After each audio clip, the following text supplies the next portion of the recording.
about the safety in the digital aspect of UAE. UAE is at the forefront of digital transformation. The newest, the biggest, the largest, the most technologically advanced solutions are put together in the UAE. I want you to decipher this myth. Having an antivirus on your phone or on your PC is not enough. Antivirus is something which protects you from a virus. It doesn't protect you from someone's trying to steal your data. Talk to me about AI. AI is also helping the bad guys while it's helping the good guys. AI applications are now being used as a commodity. What is the UAE doing towards regulation of AI? Where are the regulations? We are actually going to market with such technology. Every person you are crossing, you will see his family details, where he lives, his health data, his pets, his hobbies. All of that is in front of you, is out there in the public domain. Where is data privacy? Technology is changing so fast that even the regulators are finding it difficult to control, need to play a catch-up game.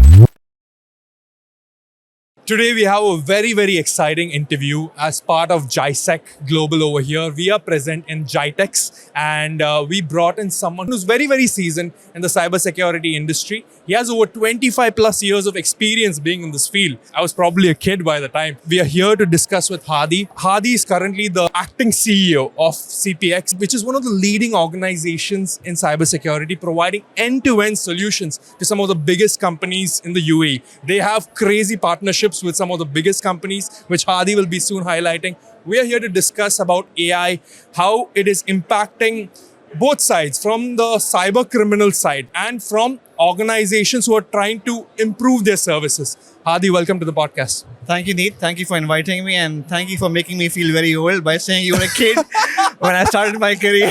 I mean, like, you're a seasoned professional over here, right? Like, I mean, I'm 30 years old, but you have been in this industry for 25 years. I'm only a couple of years older than you are, so relax.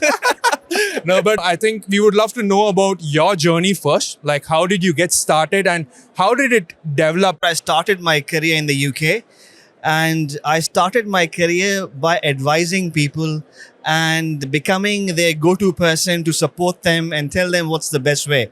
And then after spending nearly 10 to 12 years working in London, I then moved to Abu Dhabi around 18 years back. And here I'm giving out my, my age openly, which is not a good thing to do. Right. But No. since 18 years, I have been here doing multiple roles, working in multiple industries such as the consulting and advisory. Again, I started my career within Abu Dhabi doing that. In addition to that, I also worked for the banking industry, the nuclear industry, also smart cities. So, multiple different flavors, which always helps for you to understand as a cyber professional what's happening in different industries and how you can understand the different risks and threats in all those industries as well. And then I landed up with a company called G42, where I was their group CIO within the organization, looking at their IT, their technology, their digital aspects, and also cybersecurity was something extremely important for us, given that the data which we held for the government, right? So that was in G42. And then I joined CPX as one of the founding members of the organization, started that company in terms of advising different customers, predominantly focusing on the government entities within the UAE. We are today around 400 people. Amazing. Tried to double the company in the last 2.5, 3 years. So done phenomenally well. And now the plan is to go global and take the company outside of the UAE. So we are very excited about the fact that we want to do big things and achieve bigger milestones going forward. And you know what surprises me, and I'm so happy to hear that you started 3 years back, right? And within 3 years, growing to a company which is 400 plus is no small feat. It's a huge, and congrats to you and the team to manage to do this. You highlighted something very specific, that you're here in the UAE, right? I think. And UAE is considered as one of the safest places physically. But when it comes to the digital aspect, the similar safety is what everyone wants over here in the UAE. And you're actively working with government entities to enable that.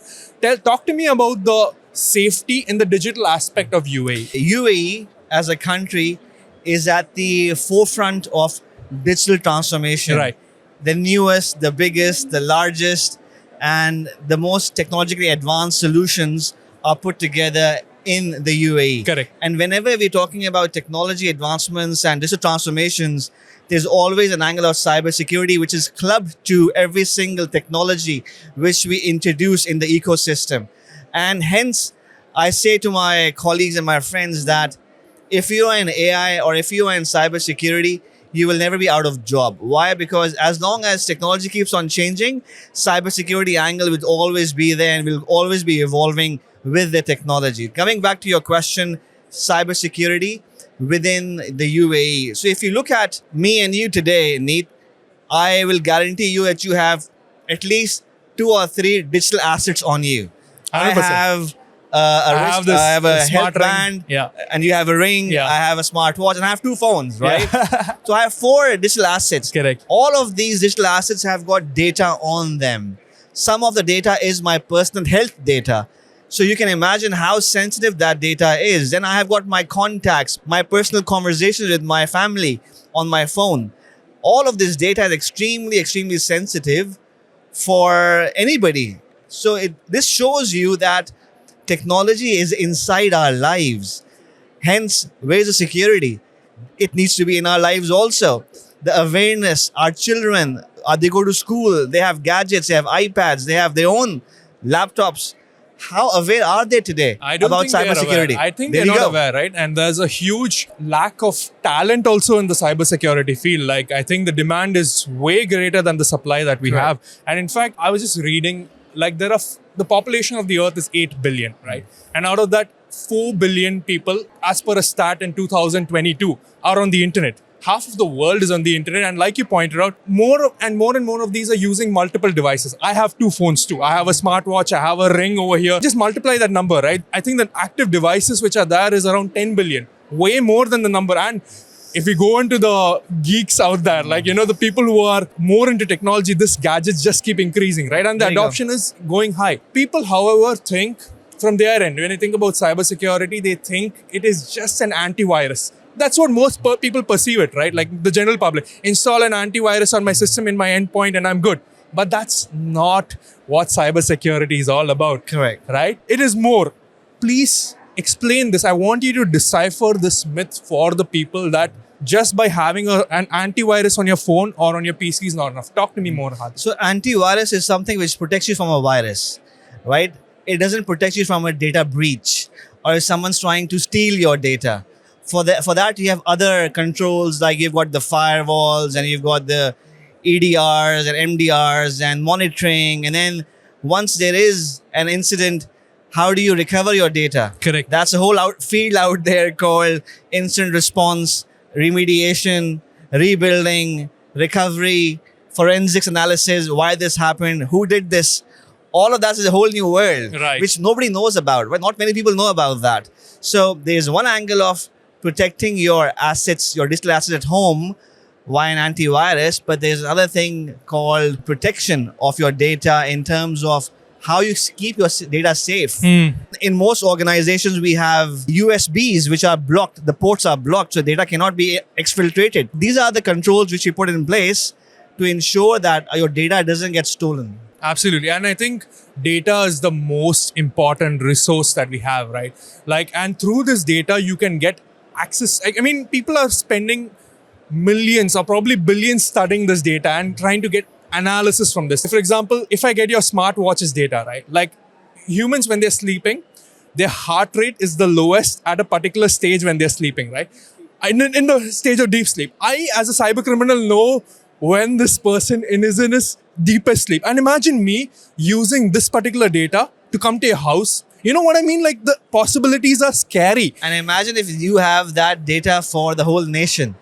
Imagine what you can do with it. Yeah. Imagine if a pharmaceutical company gets to know how many patients do I have in this country for that area, for diabetes or for cancer. And they can then predict the trend of this. This is what happened 5 years back, and this is the trend which is going. So what should I focus on as a business 5 years later?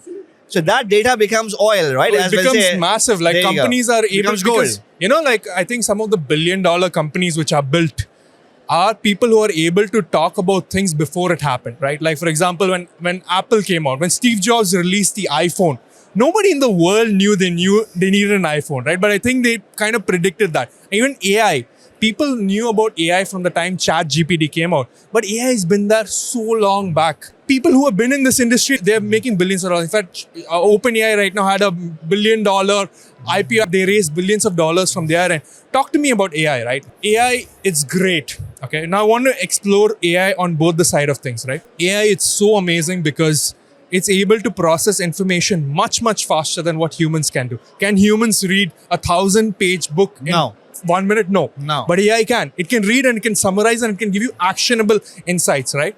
But there's the good side of AI and there's the bad side of AI, right? Imagine some cyber criminal using AI from his end. I think AI is making beginner cyber criminals to enter the market. Yes. Yeah, it's just in any industry, there's something called a barrier to entry, right? Like how difficult it is to get into an industry, and AI is breaking that barrier. A cyber criminal, tell me what's happening in this from your experience, Hadi. As you rightly mentioned, Yeah. Neet, that AI is also helping the bad guys while it's helping the good guys, right? And we need to be very, very careful how we protect ourselves from the bad guys, because the AI applications are now being used as a commodity. It's so easily available. Yeah, $20 that- subscription. There That's you go. it. Yeah. So it's not very difficult, and the bad guys are actually using it to draft phishing emails, for example. How do I draft a phishing email for a bank in the UAE? And if you write this question down, you get a very focused phishing email out of the tool providing AI responses. So it's also helping the bad guys to focus on industries and attack industries in a very easy manner. So there's an aspect of regulations which come into the picture. AI for me today is like a wild, wild west. People are going crazy, putting out tools. Every minute is a new startup company coming out of new AI technology. Or on the other side, there's a bunch of regulators globally who are trying to regulate this industry. And I think the truth lies somewhere in the middle of these two. The wild, wild west and the regulators need to come together and see how we can use this to our benefit and also control and manage the technology which we are building together, because no one's managing them today. So we need to have rules of the game Correct. before we start playing the game, and the game is already out there. Yeah. And the rules are playing catch up basically, which is not a very safe place to be in. Elon Musk recently made a statement saying that OpenAI, it was a co-founder to OpenAI, right? Not anymore at the moment. He said that putting Sam Altman, who has ownership to the world's most powerful AI, is very, very dangerous, right? And I completely agree, because people are sharing all kinds of information with AI these days, right? People are probably asking for strategies, what they need to do for their companies, and even talking about the phishing aspect. Imagine people are more and more on social media these days, right? To successfully implement phishing or to go to the next level and do spear phishing, right? You need to know as much as possible about the people over there, right? And it's readily available because people are posting their lives on social media these days. I, as a cyber criminal, can take photos, I can take videos of people, right? Run a transcription software, understand how this person talks, right? Understand the pets he has, understand who are in his members on his family, and send an email which sounds like the family member. It's very, very scary, the world we are living in. I saw a video Yeah. yesterday about the AI glasses. Okay. Right? Yeah. When you wear those glasses, when you walk on the street, every person you are crossing, you will see in these glasses his name, his family details, where he lives, his health data, his pets, his hobbies. All of that is in front of you while you're walking on the street. So imagine what kind of data privacy we're talking about. Where are the regulations? We are actually going to market with such technology out there. And then we talk about data privacy. Where's data privacy? And this data, which I just told you about, is out there in the public domain. It's been fetched from the social media tools and technologies out there. And it's giving you in seconds while you're crossing the person on the street. So this shows you how quickly systems processes, and your glasses is one of the edge points, we call them, and you're walking. It's not connected physically also. Right? So imagine the technology and the speed of processing going at the back end and giving you such data. 100%. And even recently Mark Zuckerberg released these new glasses. The fun fact about these, they're bringing the form factor more realistic, right? Earlier you need to have these large glasses which look different, but now they're making the form factor more specs. Ray-Ban has cameras over here, no? And what they're doing from their end is they're enabling a light over here so that people know when they're being recorded. But it's crazy. People will not even know when they're being recorded later on. People will not even know. Like you said, right? I can walk down the street. No one will expect someone is looking at me and knowing everything about. Correct. This is a scary world that we're living in. How long do you think, right now we are in 2024, when do you see this completely become reality from your side? Because I feel it's a bit too early, but it's coming. When do you see it coming from your end? I think the technology is already out there. Yeah. It's available for us to buy today from the shelf. But I feel that the regulators need to play a catch-up game, as I mentioned earlier, that there needs to be a fast track on the other side because technology is changing so fast. It's evolving so quickly that even the regulators are finding it difficult to control and regulate that in this industry. And this is where I feel for the regulators as well, that you can't block this also. If you block a technology from a regulation standpoint, you kill the innovation also.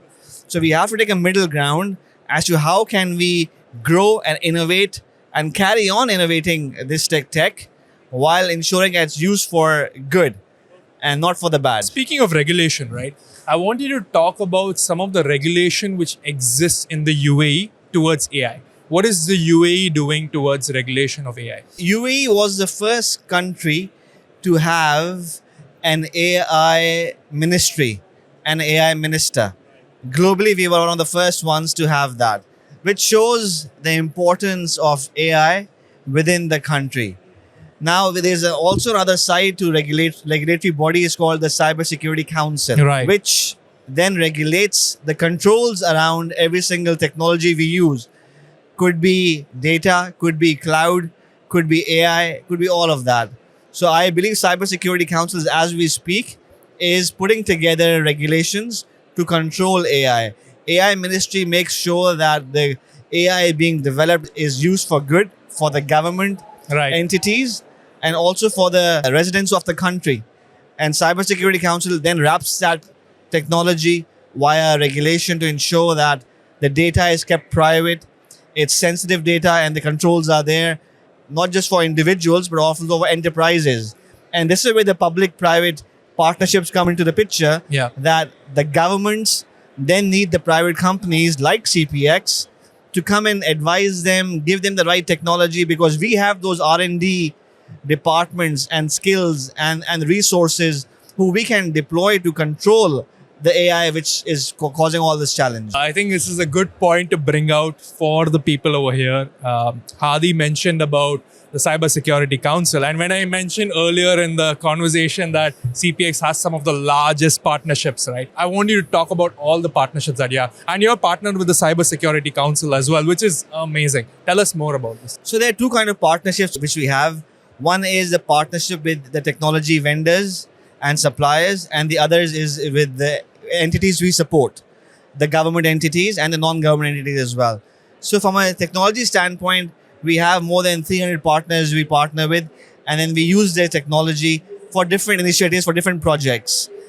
For the government side, we are a very close partner for the Cybersecurity Council. We work on some of the very sensitive projects for the nation, controlling and monitoring and securing the crown jewels of the country is something, a responsibility given to CPX as one of the service providers for UAE. In addition to that, we're also supporting the council with multiple initiatives in incubating and supporting the startup companies in cybersecurity as well. In addition to that, there is a platform called Crystal Ball, which we are working on with His Excellency Dr. Al-Kuwaiti in ensuring that we put together a platform where multiple different countries can come and connect to, for example, and share threat intelligence data with each other and collaborate. Absolutely. And you know, it's great you mention about these different partnerships you have, right? Because you are an end-to-end cybersecurity company. You cannot be end-to-end without the partners you have, right? Because I don't think there is one company which can do everything in cybersecurity because it's such a massive field. Talk to us how you're enabling these partnerships. How are you together working in synergy to bring out more versus you working in silos? So what we have done is we have divided the different technology areas into 6 different departments within CPX. And these 6 different departments have then got their respective partners who they work with. So this is how we become very focused in terms of how we partner with our technology service providers. Starting off with, let's say, the red team called the cyber test and evaluation team. Their responsibility is to make sure that they go in and perform ethical pen testing, to make sure that they come in and enter and try to penetrate your environments before the bad guys do it, right? So when they find loopholes and gaps, then they bring in the technology to support and close those gaps as well. Plus, they use technology and tools from the market and their own to try to penetrate into different companies and entities as well. So that's one angle. Second angle is that we have a cloud security folks. So we are providing security on Microsoft Azure, on making sure any cloud migration or cloud journey is fully secured from that perspective as well. Right. Plus, we have a team called physical security. This is where we extend our cyber capability to the next level, and we deploy cameras, facial recognition systems, speed gates, put together a SCIF together, which is a secured environment for military grade, so that data doesn't go outside. So we have different teams doing different capability of cyber and physical both, and different partners then support this capability. One thing which I loved you mentioned was the increased usage of cloud, right, these days. And I think that has increased after 5G has come in. The amount of data that's coming in, I think more and more industries are moving towards the cloud. Talk to us about the trends in this particular industry from your end. Let me take a step back. CPX was acquired by a company called G42 in March. Now, within the G42 families, CPX is the only company providing cybersecurity services to all the group companies, supporting the group in securing the assets, securing the products which all of these companies build together, the platforms, and also protecting our customers. In the family of G42 group of companies, we have a company called Core 42. Core 42 is a sister company to CPX, and their focus is to put together a sovereign cloud. Sovereign cloud wraps itself data privacy and security controls, which ensures that the data stays within the country. This is very important, right? Data residency. I think the European Union has very strong laws when it comes to data security and data residing within the country. Compare the laws between EU and the UAE, just so that people in the UAE can understand what it means. There's something called data residency and there's something called data sovereignty. When you talk about data sovereignty, you mean you own the data, you own the technology also, and thirdly, the operations. The people who operate that are also within the country. So all these three have to be in the country to call it data sovereignty. Residency only means data is within your country. Yeah. Okay. So the technology cannot be owned by you, hence it can't be sovereign. So sovereignty is much more stricter than only data residency. So basically what you're trying to say is ChatGPT, OpenAI being an American company, it's not safe. I will not say that, but I'm just saying it's not sovereign. Yeah, it's not sovereign over that. Okay. But through probably public-private partnerships, it can be made. It can be done. It can be, yes. It can be done. Okay, perfect. Right now we are in the GISEC stand over here, right?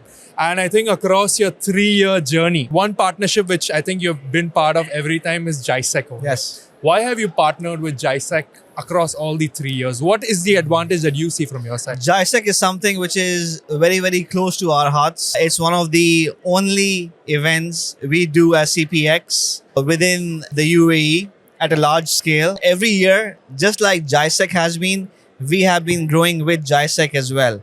If you look at our booth on year 1 of our existence, it was a single story. Last year, we went with a double story. And this year, we are going with the largest booth within GISEC. Oh, wow. So that's our plan. And this year, we also plan to support our partners to come and partner with us on our booth. So if you visit our booth, you will see some names from the US market, from other European markets also partnering with us and making sure that they are going in the same direction as we are going. So again, coming back to GISEC, it's been something with us from our inception. And I think the partnership keeps on growing every other year. Beautiful. And for the audience watching, do attend GISEC. And if you want to know where CPX is, just look for the largest booth. That's it. You'll find them, right? It's been a great interview so far. I think I want to close this from insights from you. Since you mentioned about the growth, right? How it's growing. I think it's a good point to talk about the entrepreneur out there who's looking to enter into the space of cybersecurity, right? How can they grow similar to you and have the similar growth where they have accomplished these crazy partnerships with huge government entities as well as grown to a 400 member company? Thank you. It's a very important question. And again, something very close to my heart is entrepreneurship, right? And we have partnered with the government to come up with an initiative called E71. E71 is co-partnered between us and the Cybersecurity Council, which is an incubation house for cybersecurity startups within the UAE. So these guys give you the platform from an idea to actually becoming an operational company by supporting you, by giving you the infrastructure, by giving you the advice, by bringing you in front of the customers and giving you the pitch opportunity. So this is the way you learn as an entrepreneur, and you get the feedback live from the customers. This is what we're looking at. What does an entrepreneur want? He wants to solve problems of the future. And if he's sitting in front of the customer and the customer is telling, this is my problem, half the problem is solved for him, right? This is how we partner with the council, and then council brings the ecosystem which is required for the UAE to support startups. Absolutely. And thank you for bringing that out to the entrepreneur watching. You don't make a lot of money by wanting to make a lot of money. You actually make a lot of money when you're solving real customer problems. But the customer is happy to pay you that money for solving this. When you find the right product market fit. And when you're talking to the customer, just like how Hadi pointed out, that's when you find out. Hadi, it's been brilliant. Thank you for sharing all these insights. I'm going to come to GISEC and I'm going to watch for the biggest stand, and I'm sure I'm going to find you there. Thank you, Neil. It's been a pleasure speaking to you, and thank you for giving me the opportunity to having this discussion with you. Looking forward. Likewise, sir.